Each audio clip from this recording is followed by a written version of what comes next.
नमस्कार, स्वागत है आपका इंडिया न्यूज 28 में। ये बात करते हैं मध्य प्रदेश की कुछ खास खबरों की।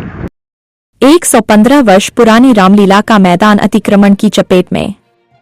रायसेन में शनिवार से भगवान गणेश की पूजा अर्चना के बाद रायसेन मेले का शुभारंभ हो गया है। करीबन एक माह तक चलने वाले इस मेले में करीब 150 दुकान लगती हैं। इसके अलावा झूले तथा अन्य छोटी छोटी दुकान भी यहां काफी मात्रा में आती है।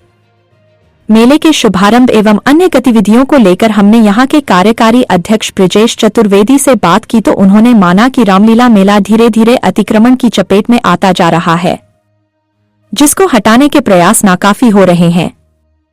इसके अलावा पूर्व मुख्यमंत्री बाबूलाल गौर द्वारा रामलीला मेले के चारों ओर बाउंड्री बाल बनाने हेतु 50 लाख रुपए रामलीला कमेटी को दिए गए थे, जो आज तक नगर पालिका के पास जमा है।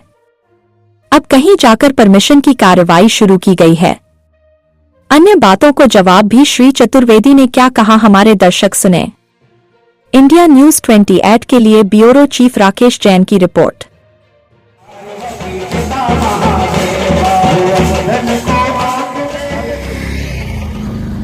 हम खड़े हैं रामलीला ग्राउंड में। यहाँ पर हर वर्ष रामलीला होती है। हमारे साथ जुड़ रहे हैं कार्यकारी अध्यक्ष ब्रिजेश चतुर्वेदी जी।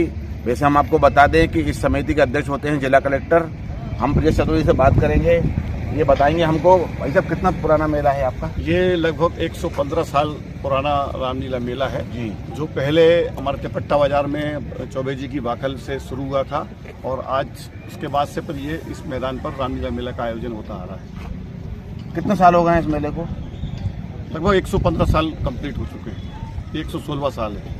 अच्छा, हमने ये देखा कि कहीं वो जहाँ भी रामलीलाएं होती हैं स्टेज पर होती है, तो यहाँ पर मैदान में क्यों की जाती है? यहाँ पर रामलीला मेला जो रामलीला होती है वो पहली बात तो ये है कि दिन में होती है और अधिकतर बाहर जहाँ सुनने को मिलता है वहाँ रात को ही रामलीलाएं होती है और वो मंच की होती है। लेकिन ये यहाँ पर रायसेन में पुरानी परंपरा है। यहाँ पर मैदानी रामलीला ही लोगों को पसंद करते हैं लोग। आसपास के ग्रामीण के लोग भी और रायसेन के नगरवासी भी मैदान की रामलीला पसंद करते हैं। हमने सुना है कि रामलीला का काफी मैदान था, लेकिन कहीं अतिक्रमण कर लिया है लोगों ने यहाँ पर। हाँ, वो तो सब दिख ही रहा है। यहाँ पर रामलीला मैदान की काफ़ी ज़मीन जो है वो अतिक्रमण की चपेट में है। शासन को भी अवगत करा दिया गया है और कई बार हम लोग निवेदन भी कर चुके हैं, लेकिन अब कुछ हो नहीं पा रहा है। उसके लिए हम प्रयास कर रहे हैं कि किसी तरह से रामलीला मैदान सुरक्षित बचा रहे और ये मेला परंपरागत चलता रहे। कितने दिन का होगा ये मेला आपका इस बार? ये मेला कल 14 तारीख से गणेश जी की शोभा यात्रा और गणेश जी की स्थापना के बाद प्रारंभ हो चुका है, जो 8 दिसंबर को रावण दहन होगा।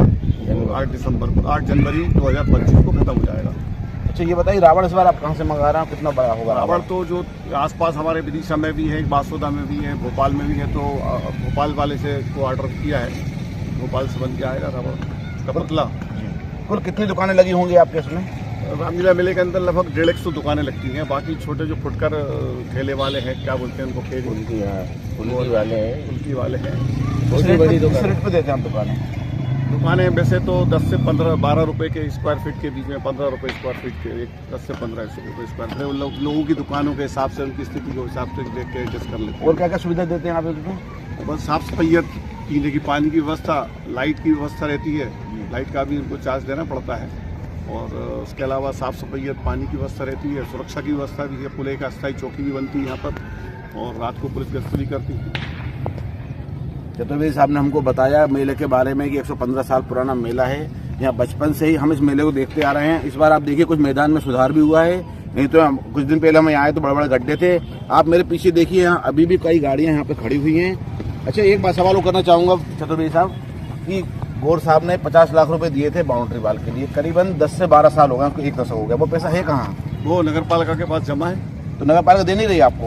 नहीं, अभी कुछ कानूनी अड़चनें आ रही हैं। बाउंड्री ये बाउंड्री वाल का काम तो शीघ्र इसी सत्र में शुरू हो जाएगा। इसी रामलीला मेले के आयोजन के समय ही हम चाह रहे हैं कि TS के लिए गई है बाउंड्री वाल का, तो बाउंड्री वाल का काम शीघ्र शुरू होने वाला है। 50 लाख रुपए अगर अपन 1.5 साल में 15 साल में यदि या 10 साल जितने भी हुए अगर बैंक में भी डालते तो वो पैसा 1.5 से 2 गुना हो जाता नहीं, है। अब क्या उसका ब्याज देगी नगर पालिका? देखो सरकारी पैसे है उसके बारे में हम कुछ नहीं बोल सकते। सरकारी पैसे का कहाँ रहता है, किस मद में रहता है और कितना ब्याज उनको मिलता है नहीं मिलता, ये जानकारी मुझे नहीं है। 2 साल पहले मैंने आपसे सवाल किया था, आपने कहा था कि नगर पालिका से हम इसका जवाब मांगेंगे।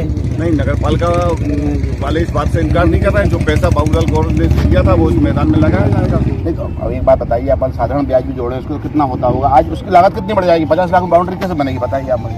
वो कम पड़ेगा तो और शासन से मांगेंगे, सरकार के लोगों से मांगेंगे। सरकार में जो हमारे प्रतिनिधि हैं उन लोगों से डिमांड करेंगे, जो कमी आएगी वो पूरी करवाएंगे उसको। अच्छा, कुछ यहाँ दुकानदार भी खड़े हैं, उनसे बात करेंगे। आप ये बताइए कि आपको सही सुविधाएं मिलती है दुकानों में? हाँ, मिलती है। पिछले साल यहाँ पानी वगैरह गिर गया तब आप लोग काफी नाराज हुए थे और यहाँ पे ना काफी अव्यवस्थाएं हुई थी। लेकिन समिति ने पिछले साल भी बहुत कुछ सहयोग किया था दुकान वालों का और इस बार भी कर रहे हैं। हर साल गिरता है पानी, तो हर साल गिरता है। ये तो आपदा है भाई, इसमें किसी का वो थोड़ी ना। पिछली बार आप बहुत नाराज हुए थे, कहा कीचड़ बहुत है।